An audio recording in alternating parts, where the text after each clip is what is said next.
Hola, buenos días. Dirá el lector de esta videocolumna que entre Álvaro Gómez Hurtado y Rodolfo Hernández no existe ninguna coincidencia y le concedo la razón. Aclaro entonces que la coincidencia se da en dos golpes de mala suerte ligados a una jugarreta del azar que procedo a explicar. Como ustedes saben, soy el autor de Los secretos del asesinato de Álvaro Gómez Hurtado. 3 días antes de su lanzamiento, que iba a ser con bombos y platillos el lunes 16 de marzo de 2020, en la librería Lerner del norte de Bogotá, fui entrevistado en la W Radio por Julio Sánchez Cristo, quien me presentó como el historiador de uno de los crímenes que en la historia de Colombia siguen sin respuesta, y dijo de mi libro que con toda seguridad me lo voy a devorar. Hablo de mala suerte porque justo para ese lunes 16 el gobierno de Iván Duque decretó el comienzo de la cuarentena, que hizo que todos los colombianos nos viéramos sometidos a prisión domiciliaria por cuenta del COVID. De modo que se frustró el lanzamiento ahí y en la Feria del Libro que estaba programada para abril, porque también fue cancelada esa feria. Sea como fuere, tuvo tanta acogida el libro que la primera edición se vendió completica por internet, todo por pago virtual y envío del ejemplar a domicilio. Y estábamos preparando muy contentos una segunda edición para diciembre, cuando las FARC soltaron un bombazo con un estruendo mayor al de cualquiera de sus anteriores atentados con dinamita, anunciando que habían sido ellos los autores del magnicidio de Álvaro Gómez Hurtado. Eso fue el sábado 3 de octubre de 2020. En emisión de esa misma noche, Noticias 1 dijo que el país quedó estupefacto después de que apareció muy orondo en cámaras el desmovilizado Julián Gallo, alias Antonio Lozada, a decir que él había sido el ordenador intelectual del crimen. Y a partir de ese día, mi libro perdió toda credibilidad ante la opinión pública. Motivo por el cual pregunto: ¿significa esa autoinculpación que mi libro contiene una sarta de mentiras y que las FARC dicen la verdad frente a ese crimen? Esta es la pregunta del millón y mi respuesta es no, señores. Resulta hasta fácil probar que las FARC mienten.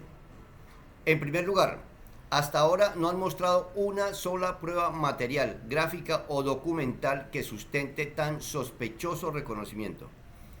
Y en segundo lugar, un documentado informe de Ricardo Calderón para Noticias Caracol vino en mi auxilio cuando mostró un correo del 8 de diciembre de 1995, donde el entonces máximo comandante de las FARC, Manuel Marulanda Vélez, alias Tiro Fijo, le preguntaba al Mono Jojoy si las FARC tuvieron algo que ver con lo de Álvaro Gómez, y este le responde: Alfonso Cano me dice que llamamos a Carlos Antonio Lozada y dijo que no, y que además no tienen contacto con el partido.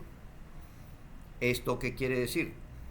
Que mientras Julián Gallo hoy se inculpa de ese crimen, un mes y 6 días después de ocurrido, le decía a Alfonso Cano que ellos no habían sido y que él no tenía contacto con el partido, o sea, con la red urbana Antonio Nariño que él comandaba en Bogotá, y que es de donde dice que salieron los que habrían disparado contra Gómez Hurtado. Y lo que afirma no tiene cómo probarlo, porque los 4 muchachos que él señala de haber sido los guerrilleros que dispararon contra Álvaro Gómez fueron torturados y asesinados por la policía en lo que se conoció como la masacre de Mondoñedo, del mismo modo que el guerrillero de quien dijo haber recibido la orden, el Mono Jojoy, vaya coincidencia, también está muerto. En refuerzo del mismo tema están 2 charlas periodísticas. Una que sostuve con Daniel Coronel, donde expuse mis argumentos para refutar el dicho de las FARC. Y otra más reciente que sostuve con Ernesto Samper, publicada en la revista Cambio. Todo esto lo encuentran ustedes en elunicornio.co, cuyo propósito fue tratar de saber qué tan convencido está el expresidente Samper de lo que dicen las FARC. Y creo que él puso el dedo en la llaga cuando afirmó sin ambajes que, comillas, si las FARC están mintiendo, se acaba la JEP. Y tanto el jefe de investigaciones de Caracol, Ricardo Calderón, como el suscrito escritor, estamos convencidos de que efectivamente las FARC mienten. Y la reivindicación de mi libro habrá de darse el día que se llegue a esta verdad histórica, porque en las páginas de mi libro no hay una sola línea que hasta hoy haya sido rebatida o desmentida a la luz de lo que pasó.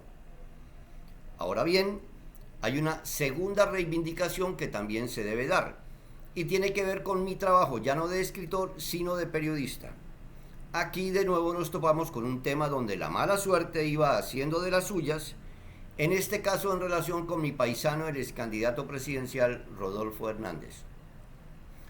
Pero me iba extendiendo demasiado en esto de las FARC, así que paremos hoy por aquí.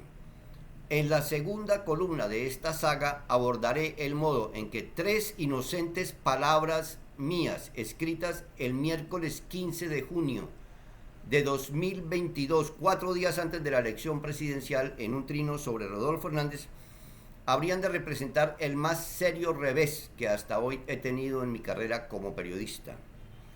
Las 3 palabras que estuvieron a punto de perturbar mi vida entera fueron, comillas, lo noté preocupado.